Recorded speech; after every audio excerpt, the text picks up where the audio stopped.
A doença chega aos órgãos pelo sangue, causa hemorragias internas e morte. Este Triceratops adulto está doente. É mais um dos muitos membros da manada atacados por uma onda fatal de leishmaniose. Manchas e feridas indicam que ele está enfraquecido. As espécies de dinossauros estavam intimamente relacionadas, de modo que se uma doença apanhasse uma espécie, podia se espalhar por outra com assustadora facilidade. Os tiranossauros rex tomam a oportunidade. Sua fome logo será saciada. E começa a refeição dos predadores. Quando comem, os vírus no Triceratops infectam os dinossauros predadores. Será seu último jantar. Com o tempo, os insetos acabarão por matar o que resta da manada de Triceratops.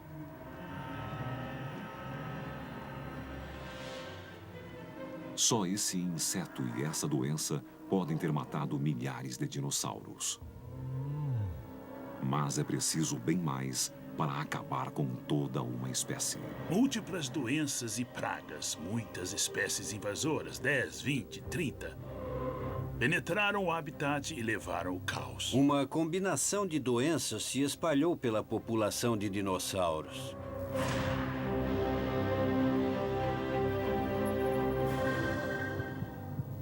Eu queria fazer uma coisa, acho muito importante. Nós vamos dar um tempo às ideias de paleontólogos sobre extinção por 5 anos e cada um de nós deveria estagiar no Zoológico do Bronx, no Parque de Animais Selvagens de San Diego e no Wyoming Fish and Game. Só para ver com que as pessoas que cuidam de animais vivos se preocupam. Não é com meteorito. Não é com doenças, pragas. Concorrência entre espécies africanas e indianas são a preocupação principal. O poder da doença de fazer a história do mundo pode ser visto até em períodos recentes. Nada matou mais gente. Nem desastres naturais, nem a fome, nem mesmo guerras. A possibilidade de uma grande praga estaria em harmonia com a história humana, pois tivemos pragas no passado que varreram civilizações inteiras em alguns casos. Na Irlanda, houve a chamada fome da batata. Uma doença matou todas as batatas. As pessoas passaram fome e uma série de doenças oportunistas matou grande parte da população. Quem vê isso do saudável conforto da civilização atual esquece o poder mortal dos micróbios. Essas pessoas vivem bem e nada acontece com elas. Mas se forem aos trópicos, à África ou à Ásia hoje, olharem em volta e virem o que está acontecendo, terão uma visão diferente. A doença toma outro aspecto e se torna fator de controle. Não algo que controlamos, mas algo que controla a nós. A tecnologia proveu os acessos modernos. E isso, junto com as mudanças ambientais, podem expor a humanidade a novas doenças. Podemos estar no começo de uma nova peste global. Se as doenças extinguiram os dinossauros, poderia acontecer o mesmo com os seres humanos? As pragas têm uma possibilidade que o impacto de um asteroide não tem, que é a de varrer absolutamente todo o mundo, mas é muito improvável. Por exemplo, gente que está em submarinos nucleares pode simplesmente esperar que a praga passe e a última vítima esteja morta. Mas a comunidade científica não aderiu à ideia de que pandemias causaram extinção em massa no período Cretáceo. O grupo inteiro ser aniquilado por doenças é duro de engolir. Com a distribuição global de vários grupos de dinossauros, nada do que acontece neste planeta ocorre de modo homogêneo sobre a face da Terra. E como explicar que doenças mataram animais marinhos, répteis marinhos ou moluscos, Animais de espécies distantes que não seriam atingidos por doenças que apareceram em terra. A resposta pode estar em outra força apocalíptica do Cretáceo. Uma força que lançou fogo sobre o indefeso mundo dos dinossauros.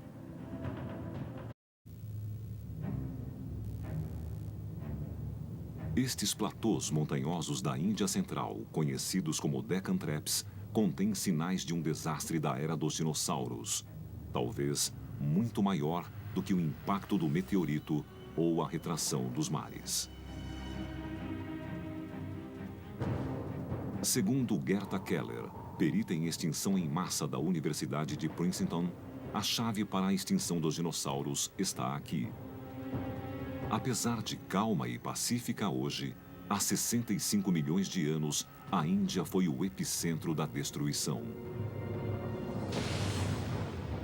Uma inundação de lava vulcânica formou uma cadeia de montanhas. Ocupou 520 mil quilômetros quadrados, quase a área do Texas.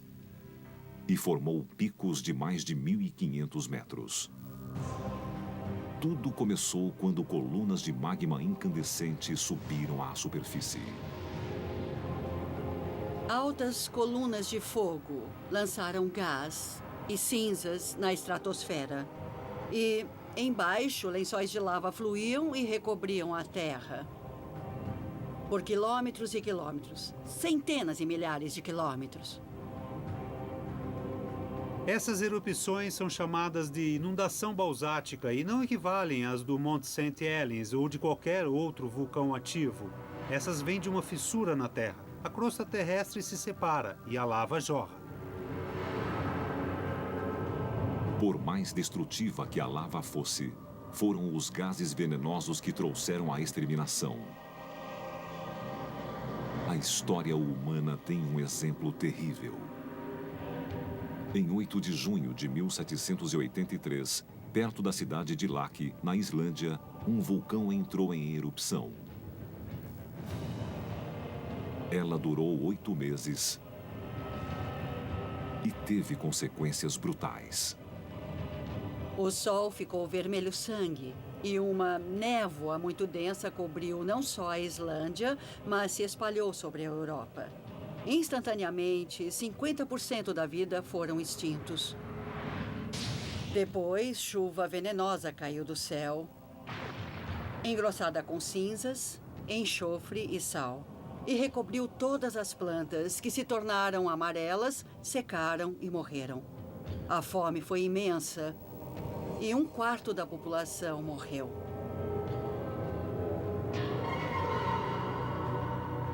A névoa perturbou padrões climáticos no mundo inteiro. Aquele verão, a Europa teve temperaturas altas sem precedentes. E o inverno seguinte foi de frio recorde, dali até a distante América do Norte.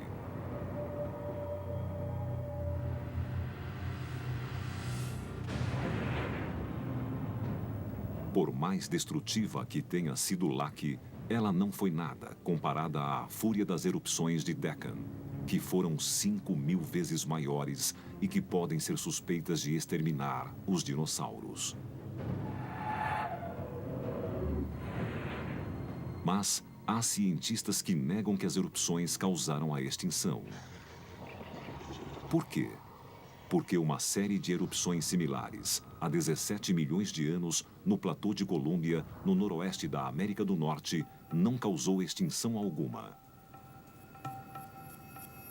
Estas são rochas vulcânicas, de uma mesma erupção do platô balsático de Colômbia, e representam uma das erupções periódicas que se depositaram aqui em dias ou semanas.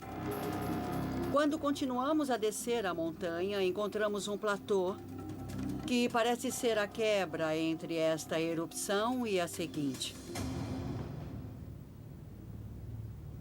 Cada erupção sucessiva criou uma camada e adicionou um degrau à formação de Colômbia.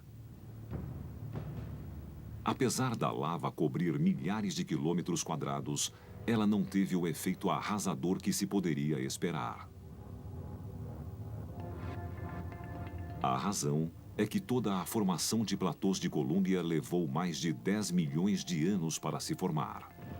Os longos intervalos entre cada erupção permitiram que o ambiente ao redor se recuperasse. Se você tiver uma erupção que dura 10 anos, seus sinais podem desaparecer entre 10 e 100 anos depois. Mas se a próxima erupção vier antes do ambiente se recuperar, as condições de vida piorarão exponencialmente. Convencionou-se dizer que a formação de Deccan foi mais suave, porque se formou ao longo de mais de 1 milhão de anos. Mas nos últimos anos, isso mudou. Sabe-se agora que as erupções ocorreram a intervalos curtos entre 10 mil e 100 mil anos. Novas técnicas de datação revelaram que a maior parte, ou 80% das erupções de Deccan, começaram perto do fim do Cretáceo e terminaram na época da extinção em massa. De fato, as erupções vulcânicas periódicas de Deccan lançaram uma série rápida de golpes letais nos ecossistemas. Só uma das grandes erupções periódicas pode ter lançado mais veneno na atmosfera do que o impacto do Yucatán.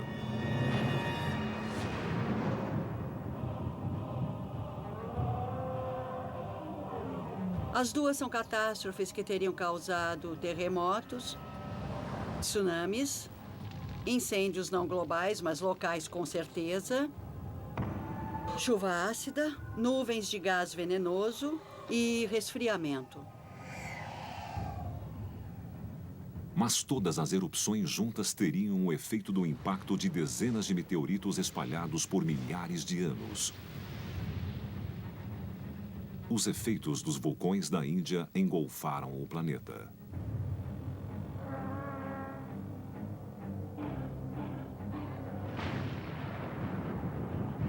Keller acredita que as nuvens de gás venenoso foram tantas que bloquearam o Sol.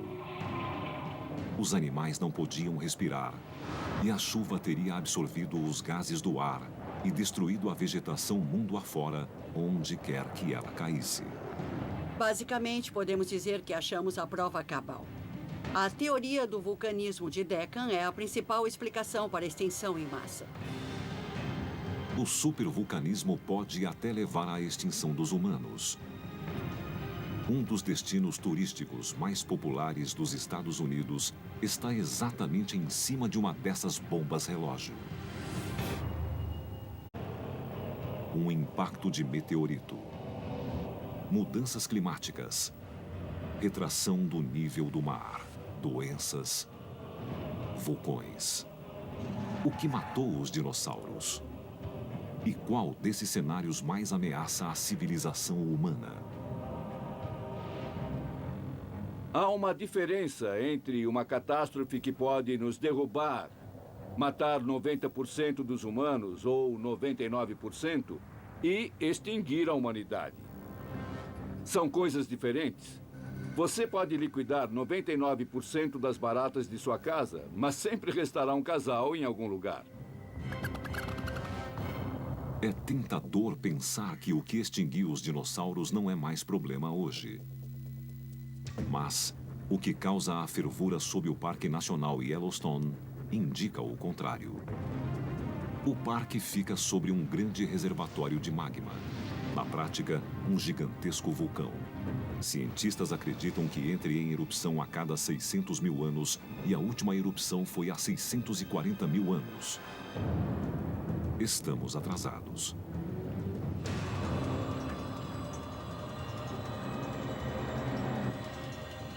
Uma gigantesca superexplosão vulcânica em Yellowstone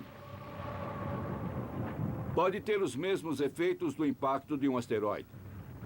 Nesse caso, bilhões morreriam e os sobreviventes teriam de lutar. Os humanos logo poderão ter de enfrentar um ambiente como o que pode ter extinguido os dinossauros durante as erupções de Deccan.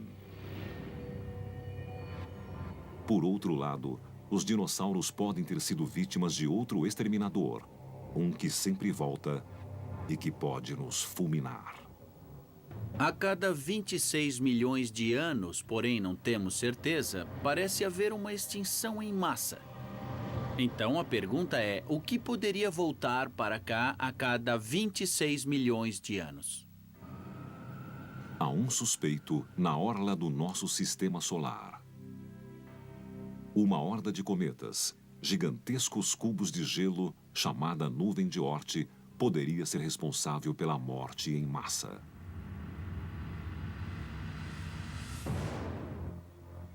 Nosso sistema solar, ao viajar pela Via Láctea, entra e sai da nuvem de poeira do centro de nossa galáxia aproximadamente a cada 26 milhões de anos. Ao passar pela poeira, a nuvem de Oort se agita e os cubos de gelo estacionários no espaço são atirados como chuva em direção ao Sol, criando um dilúvio de cometas que pode varrer a Terra. Então, o movimento do sistema solar pela galáxia, tal qual o de um cavalo de carrossel, pode ter varrido os dinossauros. Se for assim, podemos esperar pela próxima vez daqui a 13 milhões de anos. O sistema solar é como um estande de tiro. Veja a Lua, ela aparece a cada noite e vemos marcas de pesado bombardeio na superfície. Observe Marte e verá evidências de que cometas gigantes caíram no planeta vermelho. Temos amplas evidências de que, no passado, o sistema solar foi um estande de tiro. Um bombardeio aéreo que aniquila nossa civilização pode demorar ainda milhões de anos. Mas outro possível matador dos dinossauros, também vindo do espaço, pode não nos mandar aviso. A extinção humana pode vir por alguma atividade espacial. Quando uma estrela maior do que o Sol fica sem combustível, ela rui sob seu próprio peso e se torna uma supernova. Se uma estrela explodir a 25 anos-luz de distância da Terra, poderá muito bem fazer da superfície do planeta um inferno. Se recebermos essa energia vinda de uma supernova, antes de qualquer coisa, ela vai bater na atmosfera e explodir ou desestabilizar a camada de ozônio. Sem camada de ozônio para proteger a Terra dos raios ultravioleta e dos raios X do Sol, seríamos inundados por perigosa radiação. Podemos ter de viver embaixo do solo e desenvolver plantações que suportem a falta da camada de ozônio. Seria um evento daqueles em que bilhões podem morrer e alguns podem continuar.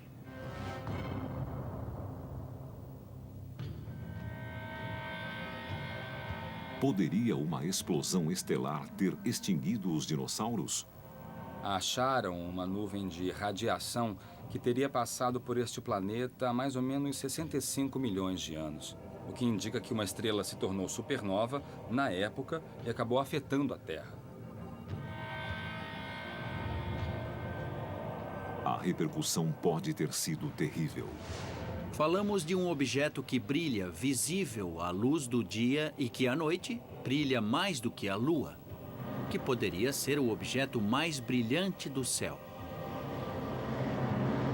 Haveria uma pesada chuva de radiação sobre a Terra, atingindo qualquer animal exposto à luz solar, exposto à atmosfera do planeta Terra. Qualquer animal com olhos ficaria cego, sem falar das queimaduras de sol. Não há dúvida alguma de que a radiação modifica o nosso genoma, o que pode causar câncer e coisas desse tipo.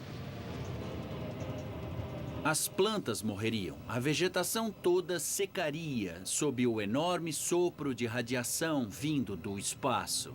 Os animais que comem vegetais também começariam a morrer e os carnívoros morreriam em consequência.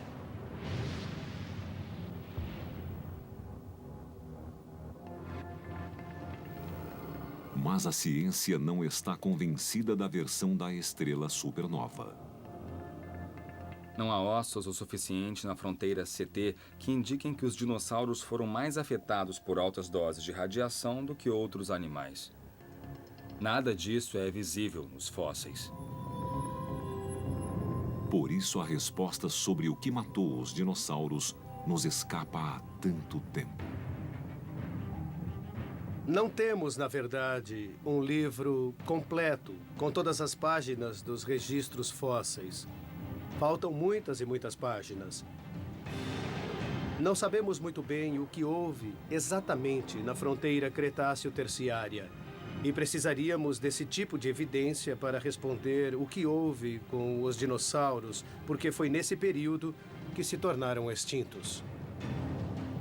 Só conjugando todas as teorias poderemos finalmente ter explicação para a extinção dos dinossauros e um veredito sobre o que ameaça a humanidade. Desde que descobrimos a existência dos dinossauros, a vida deles nos fascina.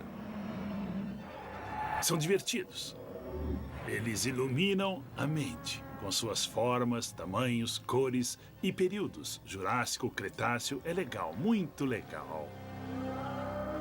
Um zoológico pré-histórico. Mas é a morte deles que temos de entender. Nós podemos aprender algumas lições com a extinção em massa que se deu em condições muito parecidas com as de hoje.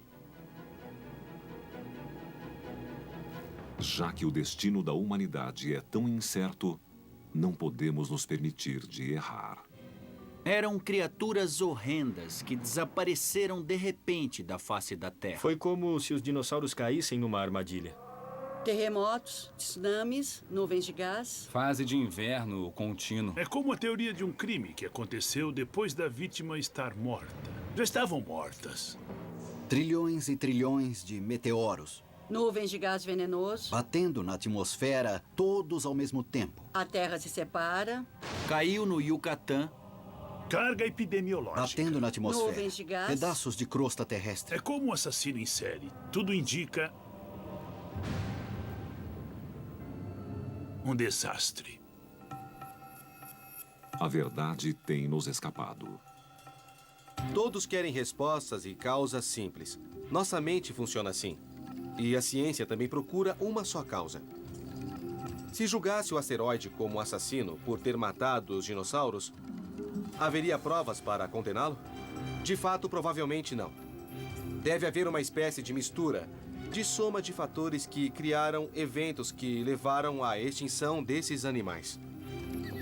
É uma confluência de coisas, de eventos concomitantes. Se viessem separados, lidaríamos com eles. Mas todos juntos é demais. Talvez essa seja a resposta ao mistério. Uma concorrência perfeita de mega-desastres desabou sobre o mundo dos dinossauros e os derrubou. Os vulcões de Deccan maltratavam o ambiente havia milênios. Os ciclos de erupções, mais a retração dos oceanos, ajudaram a induzir flutuações climáticas na Terra, que alternou períodos muito quentes e muito frios. Isso fez com que a diversidade de espécies de dinossauros caísse a um nível precário. Enquanto isso, a retração dos mares criou passagens terrestres que ajudaram a espalhar agentes patogênicos. E veio a gota d'água, um enorme meteoro.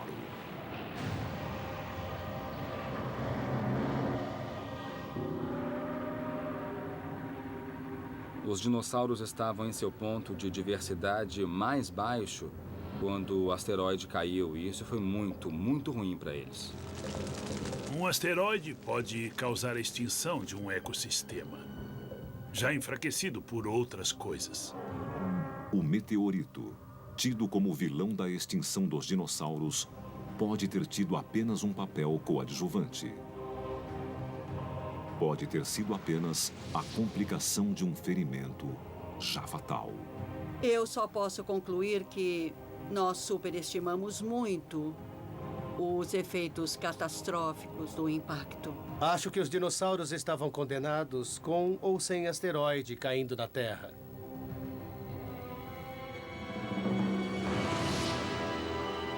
De qualquer modo, não se trata de um simples impacto seguido de extinção. Uma complexa interação de eventos selou o destino que se desenhava havia milhares de anos. Qual dos eventos mais ameaça nossa vida atual? Devemos atentar para todos os eventos. Porque, na verdade, são tantos que serão necessárias muitas mentes abertas e uma civilização fantasticamente curiosa para lidar com os eventos que já identificamos. E será preciso uma civilização muito flexível e robusta para lidar com os eventos que nos surpreenderem. Se não estivermos prontos, estaremos condenados a repetir a história. Os dinossauros estavam mudando, evoluindo, seu cérebro aumentava, estavam mais rápidos e diversificados. Tinham um comportamento mais complexo, estavam quase alcançando o que achamos ser a chave do sucesso dos mamíferos. Realmente, os dinossauros estavam no caminho. Se não fossem extintos, a maioria teria chegado lá antes de nós. Em outras palavras, os dinossauros ainda poderiam ser os soberanos do planeta.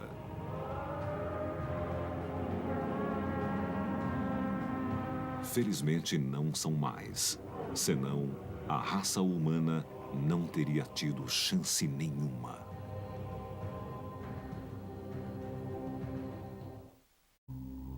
A Terra é um planeta de 4 bilhões e 500 milhões de anos que ainda está evoluindo. À medida que os continentes se movem e colidem, vulcões explodem e glaciares avançam ou recuam. A crosta da Terra é esculpida de maneiras fascinantes, que deixam uma trilha de mistérios geológicos. Um dos maiores mistérios encontra-se no Parque Nacional de Yellowstone, em Wyoming.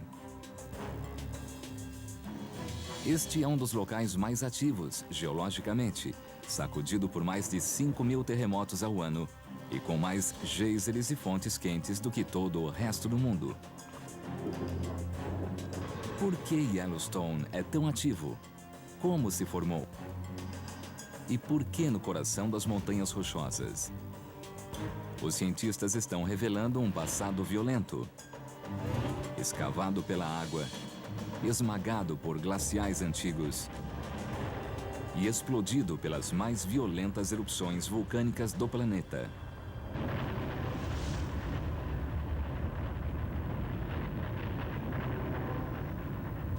Ainda hoje, Yellowstone é um dos lugares mais perigosos da Terra. Como nasceu nosso planeta? Yellowstone.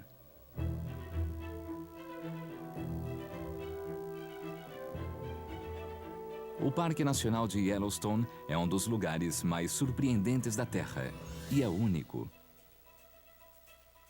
Ele contém as paisagens mais lindas dos Estados Unidos e sua vida selvagem atrai 3 milhões de turistas por ano.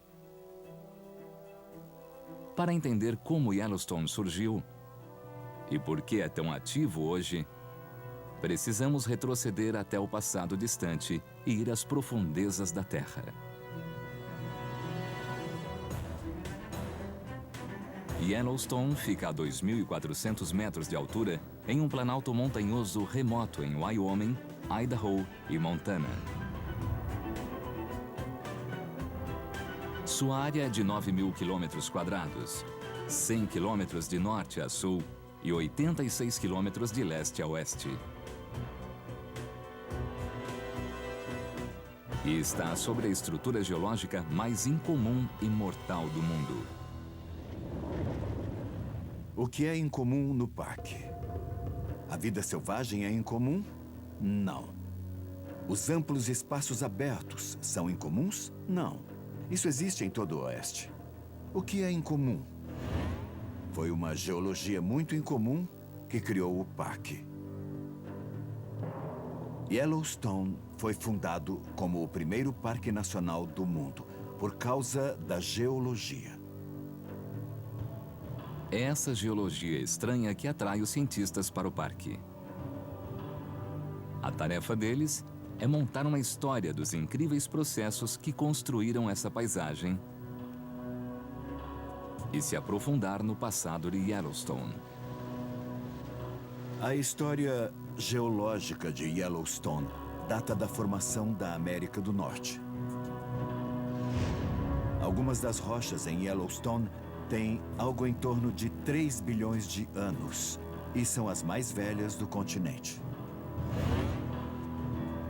Só voltando ao passado é que saberemos por que neste local existem 3.800 quilômetros de rios, mais de 300 cachoeiras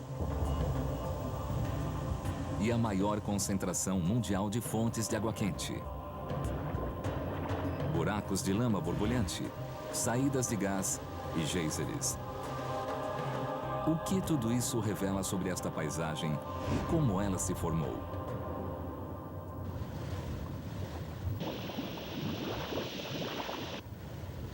A pesquisa começa na principal atração de Yellowstone, o Velho Fiel. Ele é uma pista importante sobre o interior da Terra. Olha lá que interessante! Isso é muito esquisito! Situado no sudoeste do parque, esse geyser faz uma exibição a cada 90 minutos, jorrando milhares de litros de água escaldante.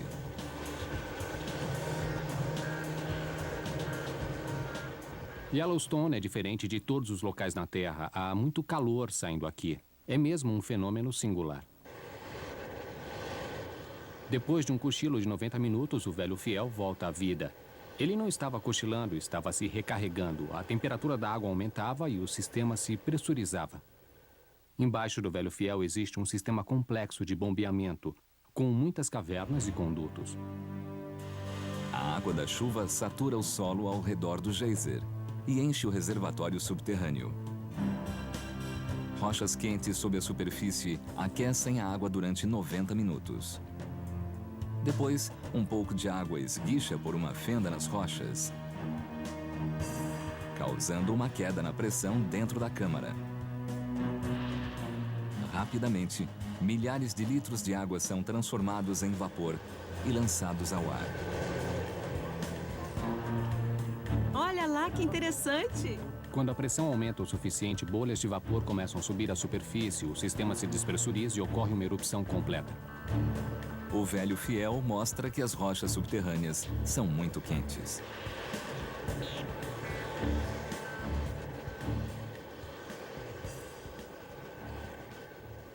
Os cientistas acharam sinais de um passado violento 55 quilômetros a sudeste das fontes quentes, nas margens de um lago chamado Indian Ponds. Como geóloga de campo, meu trabalho é basicamente ser uma detetive de rochas. Eu tento determinar qual é sua origem, qual é a história dessa rocha específica. Muito bem. Bom, agora, neste caso específico, vamos olhar isto. Esta rocha, quando começou, era apenas areia solta e dava para passar os dedos por ela. A rocha é formada por milhões de grãos individuais de areia. A análise microscópica revela que os grãos foram unidos por substâncias químicas e pela pressão subterrânea. Mas como a rocha chegou à superfície? Liza Morgan datou quimicamente as rochas e descobriu que 3.000 anos atrás, o rochedo foi lançado pela explosão de um geyser gigantesco. Teríamos visto água fervente, fragmentos de rocha e material de lama fina sendo lançados no ar até uma altura de 900 a 1.500 metros, e em determinado ponto o material começaria a cair vindo dessa coluna de explosão. Bom, não íamos querer ficar perto disso. Indian Ponds é a cratera formada pelo geyser.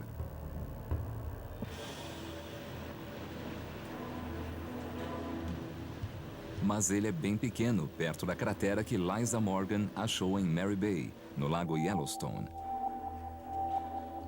Liza Morgan descobriu que a explosão ocorreu 13.000 anos atrás. Aqui estamos nós, no meio do lago Yellowstone, e como podem ver, é um lindo dia, agradável e calmo. Mas o leito do lago Yellowstone não é nada calmo. A pesquisa de Eliza Morgan prova que geysers explodiram ao redor do lago e sob a água entre 13.000 e 3.000 anos atrás. O tamanho do lago sugere que sua fonte era poderosa. Mas será que ainda está ativa? Uma pista vem das saídas submarinas situadas no fundo da cratera, que bombeiam grandes quantidades de água quente e gases.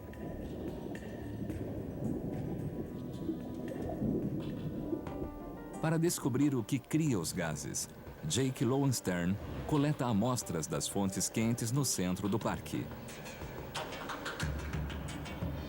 O funil que usa coleta as bolhas de gás antes de elas chegarem à superfície para que não sejam contaminadas pelo ar comum. Então, deixamos ficar 5 minutos e tiramos o oxigênio? Isso. É uma mistura muito complexa de gases, mas nós temos muitos instrumentos que podemos usar para esmiuçar essas informações complicadas. Examinando todos os gases que estão saindo, podemos descobrir os diferentes tipos de rochas embaixo de Yellowstone e tentar entender como as coisas podem se modificar de uma semana para outra, de um ano para o outro ou de uma década para outra. A análise dos gases revela que eles são uma mistura de dióxido de carbono, dióxido de enxofre e de ácido sulfídrico.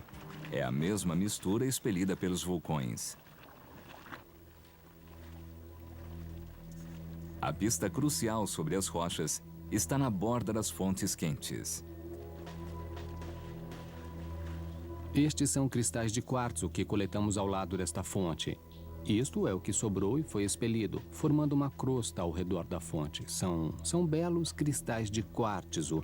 Alguns deles têm manchas de ferro, mas a maioria tem belos tons de amarelo. Cristais de quartzo como esses só se formam quando o fluxo de lava derretida esfria lentamente na superfície depois de ser expelida. Os cristais são um indício claro de que há um vulcão sob as fontes.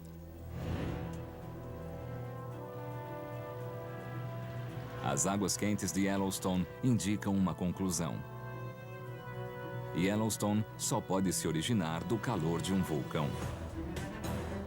Os geysers só jorram se as rochas quentes transformarem a água em vapor. Os gases subaquáticos têm a mesma composição que os gases vulcânicos. O quartzo nas fontes quentes origina-se na lava vulcânica. Existe uma enorme quantidade de energia que sai do solo e se exprime nos geysers, nas poças de lama, nas fontes quentes e nas saídas de vapor. De onde vem todo esse calor? Ele vem da rocha fundida associada ao vulcão Yellowstone.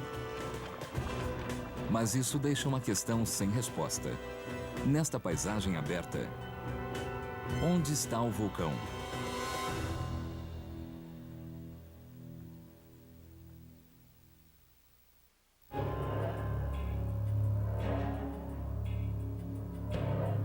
A geologia vulcânica única de Yellowstone é potencialmente perigosa. É crucial monitorar o que ocorre sob o solo. O vulcão de Yellowstone é um sistema vulcânico muito ativo e, desta forma, ele precisa realmente ser observado. Tudo o que fazemos aqui tem um elemento de pesquisa, mas também tem um elemento de monitoramento vulcânico. Você sabe, se a atividade aumentar, precisaremos saber algo sobre o sistema de condutos abaixo de nós. Os cientistas estudam o passado geológico a fim de prever quando o vulcão oculto de Yellowstone irá explodir. Parte de nossa tarefa é olhar para a paisagem e ler a história geológica. Existem tantas pistas e tanta evidência aqui que torna esse lugar um local fascinante para se trabalhar. Os cientistas começaram a estudar Yellowstone antes de ele se tornar o primeiro parque nacional do mundo em 1872. Mas as observações desse lugar surpreendente começaram muito antes.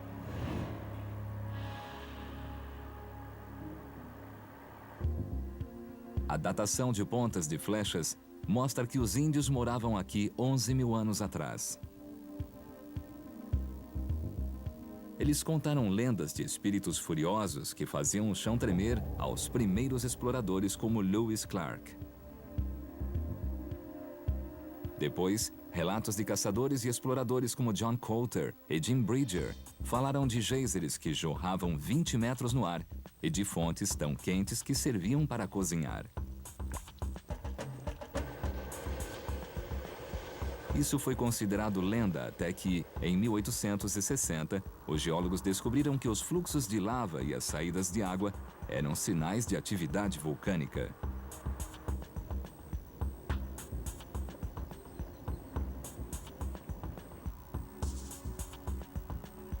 Mas havia algo errado. Ninguém conseguia encontrar o vulcão de Yellowstone. Dizemos que Yellowstone é um dos vulcões mais ativos que há no mundo. As pessoas vêm para cá, turistas, outros cientistas, e dizem: como assim? Eu não vejo um vulcão fumegante. Eu não vejo uma grande montanha, nem uma cratera, que são as coisas em que costumamos pensar sobre um vulcão ativo. Sem os sinais óbvios de um vulcão, os cientistas procuraram outros indícios. Eles foram encontrados nas grandes florestas de pinheiros. Essas são as únicas plantas que prosperam no solo pobre proveniente de lava e chamado de riolito. As nuvens constantes de mosquitos também revelam a presença do riolito.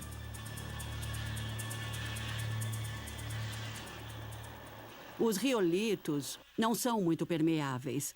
E assim eles criam essas poças de água que nunca secam. E elas são ótimos viveiros para os mosquitos. Existem muitos mosquitos, mesmo que não os veja voando à minha volta. Os pinheiros e os insetos indicam que existe muito riolito em Yellowstone. Isso é importante porque a lava de riolito cria erupções vulcânicas extremamente violentas. É muito parecida com massa de pão. É cerca de 1000 ou 1 milhão de vezes mais densa ou mais viscosa. Se colocarmos gás nela, teremos uma erupção muito explosiva. Se a lava de riolito é tão explosiva, que erupção ela já causou?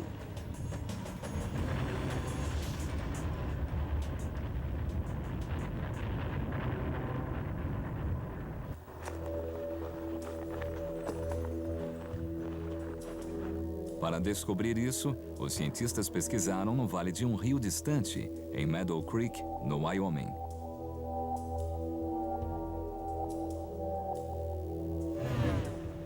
Cortando a terra por milhões de anos, o rio expôs uma camada incomum de rocha negra na face do penhasco. Uma estrada próxima permitiu que os pesquisadores examinassem a rocha negra.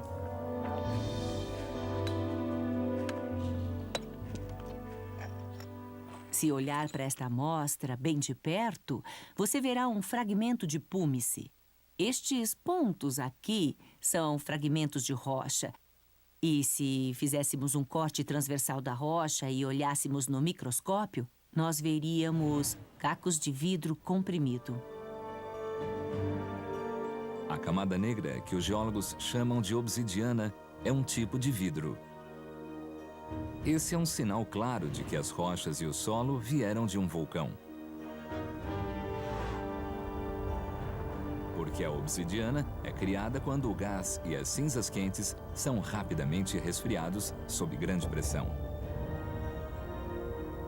Isso acontece quando as nuvens expelidas pelo vulcão movem-se pelo terreno. A obsidiana forma-se nas camadas inferiores, que esfriam primeiro e são esmagadas pelos detritos acima delas. A camada de cinzas que formou a obsidiana em Meadow Creek ainda é visível. Sua base é caracterizada por esta obsidiana muito densa e grossa que foi compactada conforme o fluxo ia parando. Então, acima dessa densa camada de vidro, ela vai passando para uma região de transição e continua para cima por cerca de 9 metros. Aí, em cima disso, como vemos hoje, houve formação de solo e temos vários tipos de vegetação com árvores e arbustos. O estudo da composição mineral da cinza provou que ela veio de uma erupção vulcânica no Parque Yellowstone. Só há um modo de tanta cinza ter sido lançada tão longe de sua fonte. A erupção deve ter sido muito grande, muito maior do que qualquer outra vista pelo homem. Tão grande que os cientistas a chamam de supererupção. Estamos olhando para o depósito de uma supererupção e estamos a mais de 80 quilômetros da fonte da erupção. Os geólogos recriaram o que aconteceu no dia em que o Yellowstone explodiu. Avalanches incandescentes de cinzas correram em todas as direções. Elas se moveram a alta velocidade a mais de 160 km por hora pela superfície e arrasaram tudo em seu caminho. Estava muito quente ao chegar aqui, talvez a 820 graus Celsius. O dobro de um forno a lenha muito, muito quente. Como seria estar neste local, milhares de anos atrás, no dia em que a nuvem de cinzas de Yellowstone apareceu no horizonte? O impacto disso seria absolutamente impossível de imaginar. Eu acho que ficaria desmembrado, queimado e irreconhecível. Seria muito difícil encontrar partes do corpo. Os indícios do tamanho da supererupção resolveram o mistério do vulcão invisível.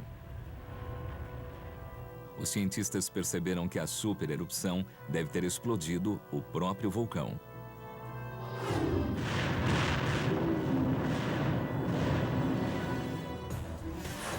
Nuvens de mosquitos mostram que existe lava de riolito no parque. Obsidiana, a 80 quilômetros de distância, revela que as cinzas se espalharam ao redor de Yellowstone. E grossas camadas de detritos confirmam a força da explosão. O problema é o legado explosivo do supervulcão. Um perigo mortal ainda espreita, oculto nas profundezas do solo. Por quase um século depois da criação do Parque Nacional de Yellowstone, ninguém percebeu algo incrível. Ele está situado em uma das maiores crateras vulcânicas da Terra. No final da década de 60, o geofísico americano Robert Christensen percebeu que as formações rochosas, situadas nos limites do parque, formavam uma enorme crista circular.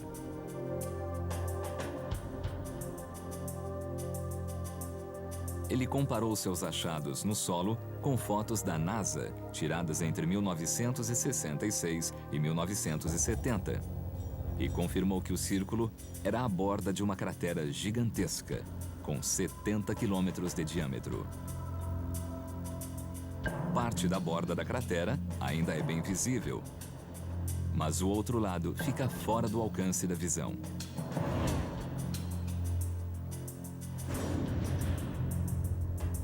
A revelação da cratera coincidiu com outra descoberta científica em outra parte do país.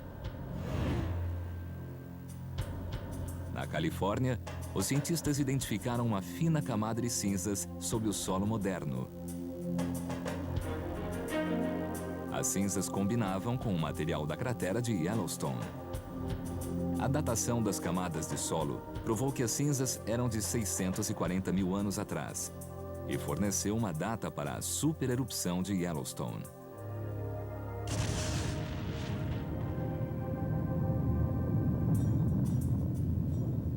Foram achadas cinzas em todo o oeste americano, confirmando o poder da erupção. Pelo menos 80 vezes maior que a explosão que destruiu a ilha do Krakatoa.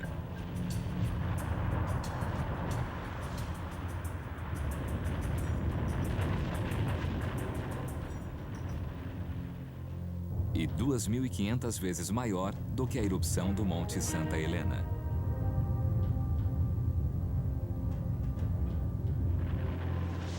Por causa da imensa explosão de Yellowstone, os cientistas passaram a chamá-lo de supervulcão.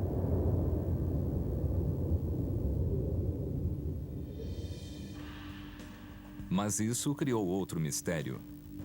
Nesta paisagem tranquila, onde estava a cratera que o vulcão devia ter deixado? Hoje, quando olhamos para esta paisagem, vemos colinas suaves e árvores e, obviamente, não existe um grande buraco no solo causado pela erupção do vulcão. Algo deve ter acontecido. Um dos primeiros processos foram os fluxos de vários tipos de lava vulcânica. E se você olhar aqui, para baixo, para aquelas árvores, verá um dos mais antigos fluxos de lava que aconteceu depois da erupção há 640 mil anos. Com o passar de milhares de anos, esse fluxo transformou-se em solo e se cobriu de árvores. Em outra parte do parque, há outro tipo de depósito de lava, ainda sem vegetação, porque a lava ainda fluía até cerca de 100 mil anos atrás. Essa lava era menos explosiva, fluía mais e esfriou lentamente. Ela transformou o duro terreno vulcânico na paisagem suave de Yellowstone.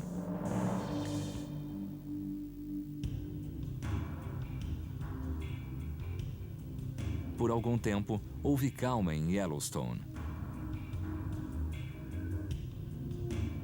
Mas existem indícios de que a Terra logo foi coberta por neve e gelo.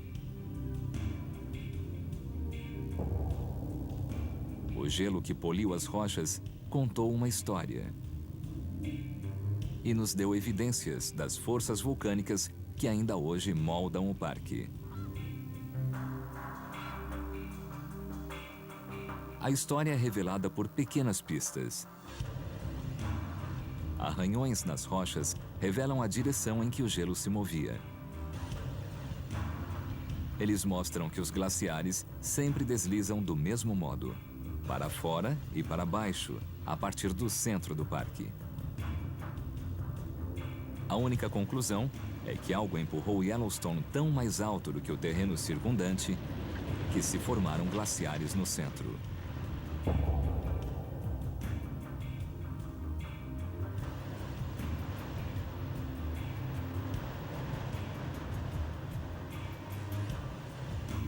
Mas qual força teria tanto poder para elevar os picos de Yellowstone a tal altura?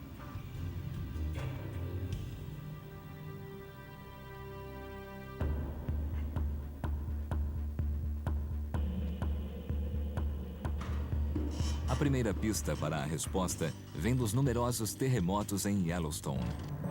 Quando o chão se deforma, ele range e suspira como um violino Stradivarius. Esses rangidos e suspiros são terremotos. Os terremotos são registrados por monitores em todo o parque.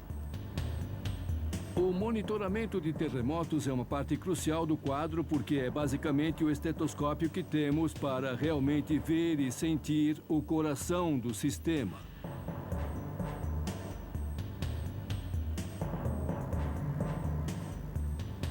Smith estuda um mistério geológico intrigante. Yellowstone tem mais de 5.000 terremotos por ano, mas fica no centro estável da América do Norte. Os cientistas precisam saber o que ocorre sob o solo para que o parque trema tanto. Para isso, eles plotaram os locais exatos e as profundidades dos terremotos.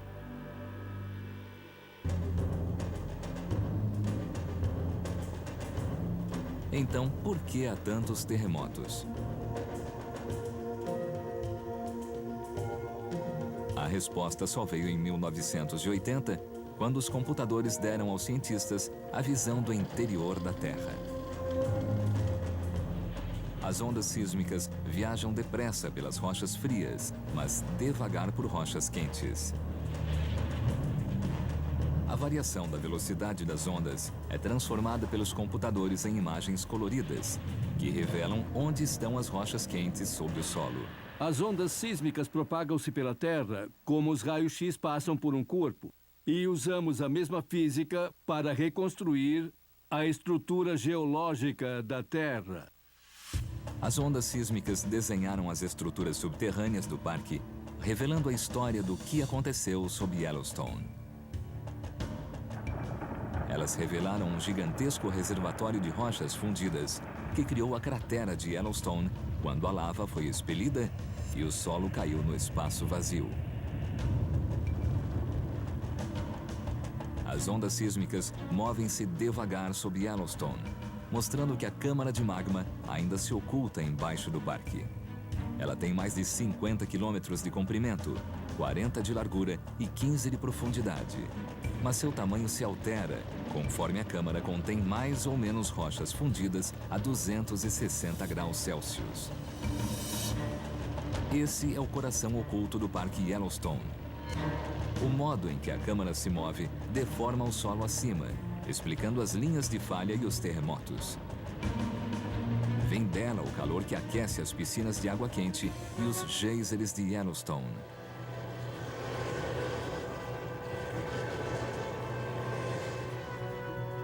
Os subterrâneos de Yellowstone revelam seus segredos. Sismógrafos registram milhares de terremotos no parque. As ondas sísmicas revelam uma enorme câmara de magma quilômetros abaixo da superfície de Yellowstone. A pesquisa em Yellowstone ainda está longe de terminar, pois existem indícios de outra estrutura gigantesca embaixo do parque.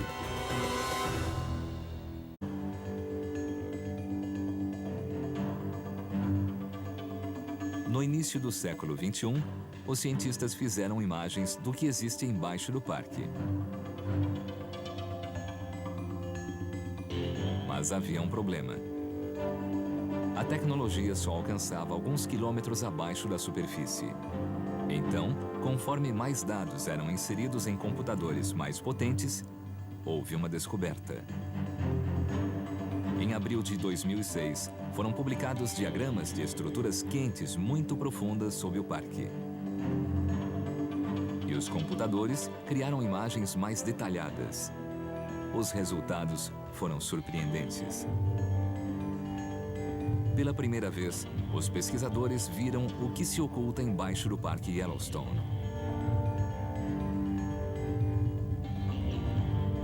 Serpenteando centenas de quilômetros sob a terra, muito mais profundo do que a câmara de magma, existe um enorme conduto vulcânico.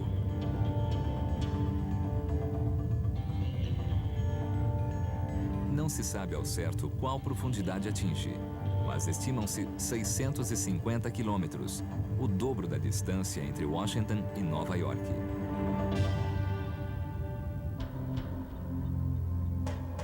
Bob Smith faz uma estimativa de como é a coluna subterrânea. Nossas estimativas, agora que conhecemos a física e a dinâmica disso, é a de um conduto de rocha fundida, como uma chaminé. Essa chaminé, chamada de ponto quente, bombeou calor suficiente para derreter as rochas da crosta e encher a câmara de magma, que entrou em erupção e criou a vasta cratera de Yellowstone.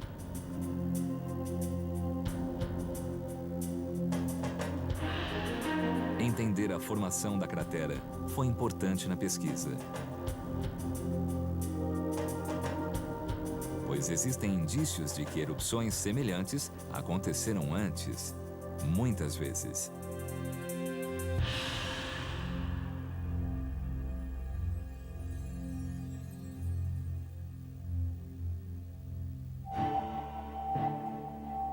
Na década de 60, vários geólogos estudaram a planície do rio Snake, a sudoeste do parque, e encontraram sinais de antigas crateras vulcânicas. As bordas das crateras sofreram erosão, mas seus contornos foram confirmados por imagens aéreas. Elas se situam em linha reta ao longo da planície, na direção do centro do parque. Em média, cada cratera é uns 2 milhões de anos mais antiga que a seguinte. Os pesquisadores perceberam que esses são os restos de antigas explosões do supervulcão. Uma cadeia contínua que retrocede na história geológica.